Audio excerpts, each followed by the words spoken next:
சதுரங்க விளையாட்டின் சில தத்துவங்கள். கருப்பு வெள்ளை கட்டம், அதில் ஏகப்பட்ட சட்டம். ராஜா காலத்து ஆட்டம், ராஜாவை காப்பதே இதில் ஆட்டம்.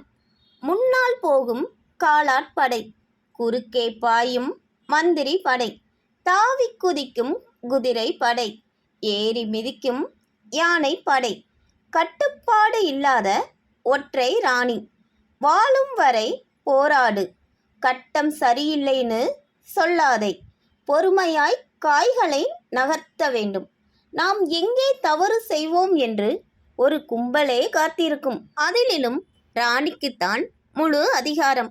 என்னதான் ராஜா ஆட்டத்தின் முக்கிய குறி என்றாலும் அனைவரும் முதலில் கவர நினைப்பது ராணியைத்தான். கூட்டமாக இருக்கும் வரை பயமில்லை. தனியே வெளியே வந்துவிட்டால் எதிரணியின் மொத்த காய்களும் ராஜாவை அழிக்கவே முயலும். விழுந்தவுடன் எழும் குதிரையாய் இருக்கும் வரை தடைகளை தாண்டி போகலாம். எதுவும் நம்மை தடுக்க முடியாது.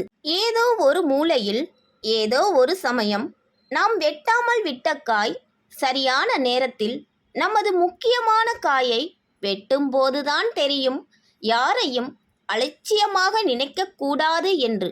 ராஜா சரியான நேரத்தில் நகராமல் இருந்தாலும் சரி, தவறான நேரத்தில் நகர்ந்தாலும் சரி, ஆபத்துதான்.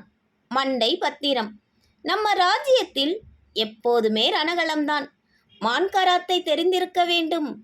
ஆயுதத்தின் பலம், புத்தியின் கூர்மையோடு விரல்கள் விளையாடும் எனில் சதுரங்க வீணையில் எந்த ஸ்வரமும் சாத்தியமே.